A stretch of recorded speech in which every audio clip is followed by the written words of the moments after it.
कि इमरजेंसी कई मायनों में इस सरकार से बेहतर थी, क्योंकि इमरजेंसी में कोई भी फाइल 2 दिन से ज़्यादा किसी के दफ्तर में नहीं रहते।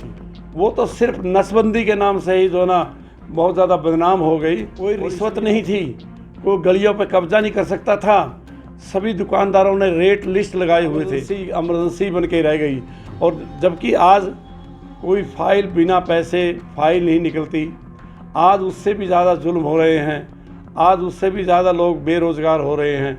उस ज़माने में इतनी बड़ी बात नहीं थी जितने ज़माने में आज है। मैं ये समझता हूँ कि कुछ महीनों में इस रात से बेहतर थी इमरजेंसी। नमस्कार। 25 जून 1975 को तत्कालीन प्रधानमंत्री इंदिरा गांधी ने देश में इमरजेंसी लगाई थी। उस इमरजेंसी का नाम लेते ही हर देशवासी, भारतवासी कांप उठता था और सिहर उठता है आज भी जब इमरजेंसी का नाम आता है। तो इस 25 जून को उस इमरजेंसी को पूरे 45 साल हो जाएंगे। वो इमरजेंसी क्यों लगी, उस इमरजेंसी को जिन्होंने करीब से देखा और उस टाइम उम्र कैद की सज़ा काट रहे और 19 महीने इमरजेंसी के दौरान जेल में भी रहे कांग्रेस के वरिष्ठ नेता एवं फिलहाल में भूपेंद्र सिंह हुड्डा के पब्लिसिटी एडवाइज़र दिलबाग मौर्य, जिन्होंने इमरजेंसी को काफ़ी करीब से देखा और उस इमरजेंसी के दौरान इन्होंने 19 माह की जेल भी काटी। तो आइए इमरजेंसी के बारे में बातचीत करते हैं कि तत्कालीन जो प्रधानमंत्री थी इंदिरा गांधी, उन्होंने देश में ऐसा क्या कारण हुआ कि उन्होंने देश में इमरजेंसी लगाई। नमस्कार जी दिलबाग जी। नमस्कार सभी साथियों को जी। जब इंदिरा गांधी ने देश में इमरजेंसी क्यों लगानी पड़ी, ऐसा क्या कारण था जी? देखिए, आज ही के दिन यानी कि 25 जून 1975 को इस देश में जो तत्कालीन प्रधानमंत्री थी श्रीमती इंदिरा गांधी, जो इलाहाबाद हाई कोर्ट से हार गई थी और उनको जो चुनौती देने वाले थे श्री राजनारायण जी, जो एक सिंपल एक आदमी था, उसने एक अपील की थी और जस्टिस जो मिस्टर सेहना थे उन्होंने इंदिरा गांधी के खिलाफ फैसला कर दिया। उन्होंने जब तक सुप्रीम कोर्ट में अपील करी, इसी बीच में उन्होंने देश के अंदर इमरजेंसी लगा दी, जिससे लोगों में पूरा भय, लोगों में इमरजेंसी के नाम से जेल, कैद, सलाखें और इतना भय था और नसबंदी, जिनके कारण वो बहुत ज़्यादा बदनाम हुई। मैं इमरजेंसी की तारीफ़ तो नहीं करता कि वो लगानी ही चाहिए थी, बट मैं ये कह सकता हूँ कि आज के ज़माने में आज का जो राज चल रहा है, श्री नरेंद्र मोदी जी का जो राज चल रहा है, कई मायनों में उनसे बहुत अच्छी थी। आपने तो काफ़ी करीब से देखा इमरजेंसी को, तो ऐसा क्या था इमरजेंसी में, बताना था। देखिए, उस दिन सुबह सुबह की बात है जब, क्योंकि मैं वहाँ राजनीतिक कैदी तो नहीं था, बट मैं वहाँ का नंबरदार था और सुबह सुबह मुझे सुब्रंट जेल ने बुलाया, जेलर ने, और वहाँ जब मैं ड्यूटी में गया तो वहाँ कुछ बड़े लोग बैठे, जिसमें चौधरी देवीलाल, लाल कृष्ण अडवाणी, चंद्रशेखर, पिल्लू मोदी, राजनारायण, नानाजी देशमुख, रवि रे और न जाने कितने कितने, बीजू पटनायक जी, भैरव सिंह शेखावत जी, और हरियाणा के तो तकरीबन ही जो बड़े नेता थे वो सारे के सारे ड्यूटी में आ चुके थे। मालूम नहीं था कि, हमें ये नहीं मालूम था कि क्या हो गया है, लेकिन बतौर नंबरदार मुझे बताया कि इनका रख रखाव जो करना है, ये राजनीतिक कैदी हैं। ये जेल में थे उस दौरान? जी, मैं उसी रोहतक जेल में था और वहाँ पर मुझे याद है कि सुब्रत जो जेल होते थे, सरदार त्रिलोक सिंह जी मान होते थे, जो सुब्रत जेल थे। ये जेल की तस्वीर है जब चौधरी देवीलाल जी बाद में 1977 में जेल से रिहा होकर के जब चीफ मिनिस्टर बने, उससे अगले दिन ही मेरी मुलाकात करने के लिए वो यहाँ आए थे। तो जैसे ही हमें जेल में बुलाया और ये बताया गया कि देश के अंदर इमरजेंसी लग चुकी है और राजनीतिक कैदी को सबको गिरफ्तार कर लिया गया है, उनका जो रख रखाव था वो मेरे ऊपर ही था। वहाँ पर एक CID के मिस्टर मल्होत्रा और एक त्रिलोक सिंह मान, और ये समझ लो कि हम इमरजेंसी के चारों ओर घूमने वाले 3 आदमी थे, जिसमें दिलबाग मौर्य और त्रिलोक सिंह मान जेलर और एक जो हमारे CID के मिस्टर मल्होत्रा थे, हम तीनों के बीच में ही 19 महीने क्या हुआ, कैसे हुआ, किस तरह हुआ, उनको खाना कैसे देते थे, उनकी मुलाकात कैसे करवाते थे, मुलाकात होती थी या न होती थी, वो सारे हमारे ऊपर ही डिपेंड था। कई बार तत्कालीन जो हमारे गृह मंत्री थे और जो जिनके पास सेना का पार भी था और रेलवे भी था, तत्कालीन रेलवे मंत्री चौधरी बंसीलाल जी कई बार रात को जेल के अंदर आते थे और आकर के कहते थे कि उस नंबरदार को बुलाओ जो उनकी देख रेख करता है। वो राजनीतिक कैदियों के बारे में ज़्यादा तो नहीं करते थे, बट एक हरिद्वारी लाल जी थे जो बाद में इनके मेडिकल के चेयरमैन भी रहे हैं, भगवत दयाल जो मेडिकल संस्थान है रोहतक, उनके चेयरमैन रहे, कई बार MP रहे वो और MLA भी रहे। वो कई बार ये कहते थे कि वो एक सबसे बदमाश आदमी यहाँ हरिद्वारी लाल हैं, उनसे बच के रहना। तो ऐसा क्या क्या रहा कि लोग आज भी डरते हैं उसमें? देखिए, जो इमरजेंसी लगाई गई थी, क्योंकि उस समय जो श्रीमती इंदिरा गांधी थी, उसका जो केस था वो सुप्रीम कोर्ट में पेंडिंग था। वो इलाहाबाद हाई कोर्ट से हार चुकी थी। और जो मैंने कहा जो तत्कालीन जज थे वो मिस्टर सेना, मनमोहन सेना, उनके द्वारा वो हारी गई थी। और वो इतनी विचलित कर दी थी उनके इंदिरा गांधी के आसपास जो लोग रहने वाले थे, चाहे वो DK बरुआ हो, चाहे ओमपाल हो, या कोई बहुत जो नज़दीकी थे, उन्होंने उनको सलाह दी। और संजय गांधी उस टाइम इमरजेंसी के सर्वा सर्वी जो उनके बेटे थे सर्वा सर्वे थे, और इस प्रकार से इमरजेंसी 19 महीने चली।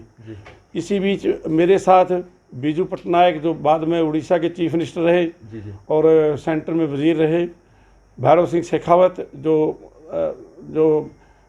उपराष्ट्रपति पद पे भी रहे और मुख्यमंत्री भी रहे राजस्थान के, चौधरी देवीलाल जी, और न जाने कितने कितने भाई महावीर जी, बलराज मधोक जी, और न जाने कितने कितने बड़े नेता, चंद्रशेखर जी प्रधानमंत्री रहे, और जो राजनारायण थे जिन्होंने इंदिरा गांधी के खिलाफ रिट की थी हाई कोर्ट में, वो भी मेरे साथ जेल में बंद थे। और वो भी 19 महीने मेरे साथ जेल में रहे। बाद में कहीं उनको ट्रांसफ़र कर दिया। और कई पत्रकार बड़े, मैं ये समझता हूँ मिस्टर मलकानी, कई पत्रकार भी हमारे साथ जेल में रहे। उस इमरजेंसी के दौरान जहाँ 420 जो कहते थे, एक 20 प्रोग्राम था श्रीमती इंदिरा गांधी का, और 4 प्रोग्राम जो थे वो श्री संजय गांधी के थे तो वो बहुत अच्छे, लेकिन अफसरों ने वो इस तरह बदनाम कर दिया कि इमरजेंसी आज तक बदनाम है।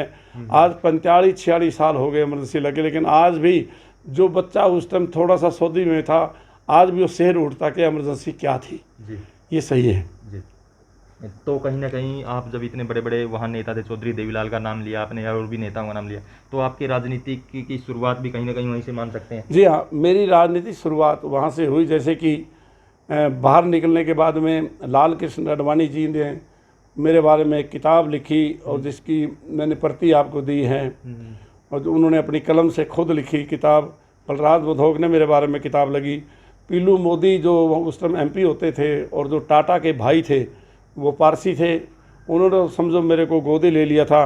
श्री चंद्रशेखर जी उस टाइम जो जनता पार्टी के प्रेसिडेंट होते थे और बाद में प्रधानमंत्री बने, उन्होंने 1978 को देवीलाल जी को एक लेटर लिखा था कि दिलबाग को तत्कालीन जल्द से जल्द जो न रिहा कर दो, क्योंकि इसने इमरजेंसी के अंदर सबसे ज़्यादा सेवा जो की है वो दिलबाग मौर्य ने ही की, इसलिए इसकी उम्र का सज़ा माफ़ कर दी जानी चाहिए। बाद में चौधरी देवीलाल रोहतक जेल आए, जिसका मैंने आपको ये फ़ोटो दिखाया। ये उस दिन का रोहतक जेल का है जिस दिन चीफ मिनिस्टर बने, उससे अगले दिन रोहतक जेल के अंदर आए थे। ये जेलर साहब खड़े हैं, मैं खड़ा हूँ। उस टाइम मेरी उम्र कोई 19-20 साल की तकरीबन रही होगी। और यहाँ देवीलाल ने अनाउंस कर दिया कि मुझे उम्र कैद की सज़ा माफ़ की जाती है, बट तकनीकी कारणों से वो ऐसा नहीं कर सके। उसमें क्या होता है कि राष्ट्रपति छोड़ सकता है और उसकी सिफारिश गवर्नर करता है।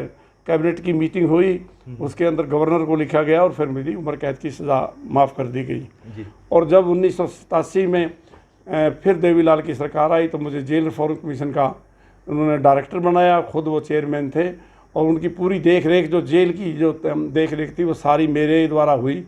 ये सही है कि उस टाइम जेलों में पंखे नहीं थे, टेलीविज़न नहीं था, कोई फैसिलिटी नहीं थी, मुलाकात नहीं थी, दूध नहीं मिलता था कैदियों को, तो ये सारी जो फैसिलिटी मुहैया कराई, छुट्टियां नहीं मिलती थी।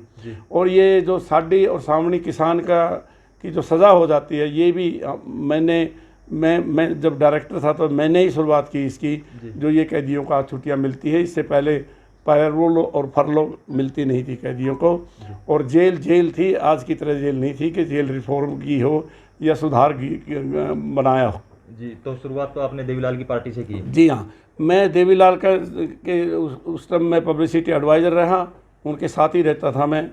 और मैं 1992 के अंदर कांग्रेस पार्टी, मैं और चौधरी रणजीत सिंह, डॉक्टर केवी सिंह, हमने तीनों ने जो ना तत्कालीन प्रधानमंत्री जो नरसिम्हा राव थे, उनकी रहनुमाई में हमने कांग्रेस ज्वाइन कर ली थी, और तब से लेके आज तक मैं कांग्रेस में हूँ। कांग्रेस का मैं कई बार संगठन सचिव रहा हूँ, 15-20 साल से मैं संगठन सचिव रहा। मैं जेल से रिहा होने के बाद में गांव का, इस्माइलपुर का सरपंच रहा, ट्रिब्यूनल नरवाना का प्रधान रहा, कोऑपरेटिव बैंक का मैं चेयरमैन रहा, और विभिन्न पदों पर रहा हूँ। आज मैं जहाँ मैं चौधरी स्वर्गीय शमशेर सिंह सुरजेवाला का सलाहकार रहा, और आज मैं चौधरी भूपेंद्र सिंह हुड्डा, जो हमारे अभी विपक्ष में नेता हैं और 2 दफ़ा चीफ मिनिस्टर रहे, उनका मैं पब्लिसिटी एडवाइज़र हूँ। जी, दिलबाग जी, एक बताइए, आप शमशेर सिंह सुरजेवाला के इतने करीबी थे, उसके बावजूद भी आपने चौधरी भूपेंद्र सिंह हुड्डा के साथ पब्लिसिटी एडवाइज़र गए, इसके बावजूद रणदीप सिंह के साथ क्यों नहीं गए आप? देखिए, रणदीप और चौधरी भूपेंद्र सिंह हुड्डा वो दोनों ही कांग्रेस में हैं।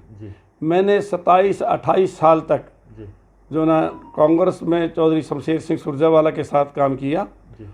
उसने मेरी और मैंने उसकी पूरी की पूरी जो मतलब एक दूसरे की पहचान थी कि कब किस समय क्या करना है, उन्होंने मेरी पहचान थी और मैंने उनकी पहचान थी। इसलिए मेरे से 27-28 साल ज़िंदगी के जो अहम दिन होते हैं, मैंने सुरजेवाला के राजनीतिक छत्र छाया में मैंने उनका काम किया है। और मुझे फ़ख्र है कि आज भी कोई ना कोई तो आदमी कीमत आदमी की जानता है। चौधरी भूपेंद्र सिंह हुड्डा और दीपेंद्र हुड्डा, इन्होंने मेरे को पहचाना। ये नहीं थी कि मैं इनको कभी मिला नहीं था, इससे पहले जब इन्होंने पद यात्रा की थी तब भी मैं इनके साथ था। तो ये बोल सकते हैं वहाँ ज़्यादा मान सम्मान मिला आपको? जहाँ मान सम्मान होता है वो आदमी वहीं जाता है। और मान सम्मान क्या है, इन्होंने मेरे को पब्लिसिटी एडवाइज़र बनाया हुआ है। आज उनकी देखरेख में कांग्रेस फली फूल रही है और मैं उनके लिए काम कर रहा हूँ। जी, दिलबाग जी, जो इमरजेंसी का टाइम था, उस टाइम में और आज के टाइम में कितना का अंतर मानते हैं आप? हाँ, जो इमरजेंसी के नाम से शहर उठते हैं लोग कि देश में इमरजेंसी लगी थी, आज भी मुझे पता है कि औने पौने आदमी जो उस टाइम 107 के 51 और जेब कतर के अंदर गए थे, आज वो पेंशन लेने लग रहे हैं इमरजेंसी में। असली पेंशन का हकदार तो दिलबाग मोर हैं, जिन्होंने लाल कृष्ण अडवाणी से लेके पीलू मोदी से लेके राजनैन से लेके चंद्रशेखर से लेके भैरव सिंह शेखावत से लेके बीजू पटनायक से लेके चौधरी देवीलाल से लेके और बड़े नेता बलराज मधोक जी से लेके भाई महावीर जी से लेके, जिन्होंने वहाँ उनकी सेवा करी। और पेंशन का हकदार तो दिलबाग मोर है। लेकिन आज भी लोग 10,000 रुपये ऐसे ले रहे हैं। कुछ लोग तो इमरजेंसी में ऐसे जेब कतर में भी गए थे जो आज पेंशन ले रहे हैं। जो साइकिल चोर थे वो भी पेंशन ले रहे हैं। उन्होंने कोई पैमाना ऐसा नहीं लिखा। सबसे ज़्यादा अगर हकदार हूँ तो दिलबाग मोर है, जिसने इमरजेंसी में बुरे वक्त में जनता पार्टी की सहायता करी थी और इन बहुत बड़े हिंदुस्तान के नेताओं की सेवा करी थी। तो ये थे हमारे साथ वरिष्ठ कांग्रेस नेता एवं भूपेंद्र सिंह हुड्डा के पब्लिसिटी एडवाइज़र दिलबाग मोर जी, जिन्होंने 1975 में जो इमरजेंसी लगी थी उसके हालात के बारे में हमें बताया। तो कैथल की खबरों के लिए देखते रहिए कैथल।